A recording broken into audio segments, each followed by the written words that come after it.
Bonjour à tous, nous poursuivons avec le deuxième Pérek de Masechet Péa, à la première Mishnah, Pérek Bet, Mishnah Aleph.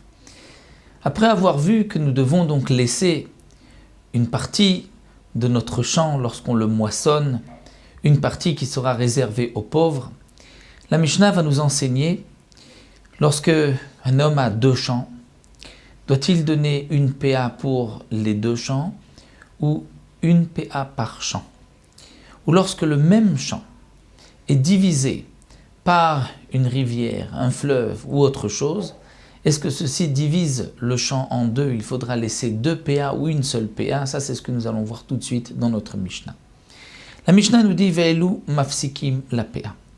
Voici ce qui fait une séparation pour la PA entre un champ et un autre, c'est-à-dire ce qu'on va par cela considérer comme 2 champs. Et donc on devra laisser, si c'est 2 champs, une PA pour chaque champ. Et lorsque, bien sûr, on a coupé toute la récolte sans avoir laissé de PA, on devra ensuite prendre la PA, même une fois toute la récolte coupée, on devra laisser une partie pour les pauvres. Est-ce que, dans tous les cas, donc on va prélever 2 PA ou une seule PA, voici ce que nous dit la Mishnah, Ve'elu, voici ce qui est mafsik, qui sépare la PA pour la PA, c'est-à-dire qui va faire que ce soit donc 2 champs. Hanachal. Hanachal, un fleuve. S'il y a un fleuve qui passe dans un champ, ce fleuve divise le champ en 2 et il faudra donc prélever 2 PA. Ashlulit. Shlulit, c'est une petite rivière. Une petite rivière qui va aussi donner à boire au champ, par de cette rivière-là, elle sépare aussi un champ en 2. Derech hayachid, un chemin d'un particulier, c'est-à-dire c'est 4 amot, l'équivalent de 2 mètres de large, c'est ce qu'on appelle le chemin d'un particulier. Ça divise le champ en 2 et on devra prélever une PA de chaque côté. Donc pour chaque côté, une PA différente. Derech arabim, ou bien un chemin rabim, c'est-à-dire du public, et cette fois-ci, explique le Barthénora, c'est 16 amot, c'est-à-dire à peu près 8 mètres.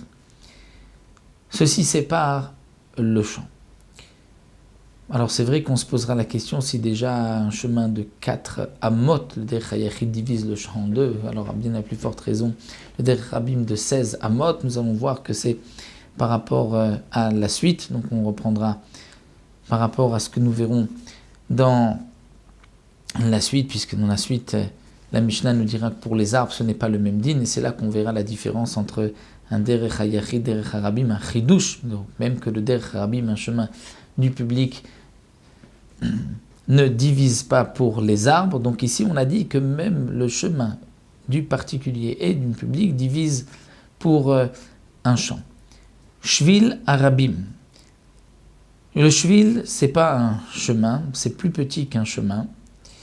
C'est moins un petit tracé du rabim, du particulier ou du yachid. Le yachid, nous explique le Barthénora, c'est de quoi mettre un pied après l'autre, pas plus. Ça, c'est le chemin de shvil, c'est ce qu'on appelle un petit chemin, et qu'il soit emprunté shvil arabim par le public ou par le yachid ou par le particulier, mais qui est kavua, qui est fixe, bimot achamot, bimot takshamim, c'est-à-dire été comme hiver. Bien que généralement, même en hiver où les chemins sont, où les champs sont semés, donc ce chemin qui est emprunté même en hiver, donc séparera le champ en 2. Mais si en hiver il n'est pas emprunté, étant donné que le champ est semé et qu'on ne veut pas abîmer, dans ce cas-là, ça ne divise pas le champ en 2, même si en été on utilise ce petit chemin. Donc c'est ce que le Tana précise, le petit chemin, donc c'est on met un pied après l'autre, soit utilisé par le public ou par un particulier, mais qui est fixe été comme hiver. Ve'abour. Abour, c'est un champ qui n'est pas semé, c'est-à-dire nous avons une parcelle de terrain semée, une autre qui n'est pas semée, une autre qui est semée. Ce terrain au milieu, cette parcelle qui n'est pas semée, va séparer les deux champs. Il faudra prélever donc 2 PA, une pour chaque champ. Ve'anir, anir c'est un sillon. Un sillon sépare aussi, ve'zera acher, et zera acher, c'est-à-dire si on a semé, on a mis une autre espèce, on a semé d'une autre espèce. C'est-à-dire d'un côté à gauche, il y a du blé, à droite il y a aussi du blé, au milieu on a semé autre chose, une autre espèce, donc ceci va diviser les deux champs de blé, il faudra prélever une PA pour chaque champ. Va kotser la shacha, de même celui qui va kotser, qui va couper la shacha, c'est-à-dire pour donner à manger aux bêtes, avant que la récolte ne soit prête, lorsque c'est encore vert. Vous avez l'habitude, ceux qui voulaient nourrir leurs bêtes, de couper les épis. Donc si une partie du champ a été coupée pour donner à manger aux bêtes, cette partie va diviser les deux parties sur les côtés, et on devra prélever sur les autres, sur le côté de gauche et de droite, 2 PA. Pour les chachamim, s'il ne fait d'interruption que si charash, si on a labouré. Mais si on n'a pas labouré, ce n'est pas suffisant, c'est-à-dire d'avoir juste coupé la récolte avant qu'elle ait atteint sa maturité. Pour les chachamim, ça ne divise pas le champ en deux. Il faut avoir aussi labouré la parcelle du milieu. Donc voici pour cette première Mishnah. Nous verrons Bezrat Hashem la suite. Dans la deuxième Mishnah, on reprendra toujours le même sujet. Qu'est-ce qui divise un champ en deux?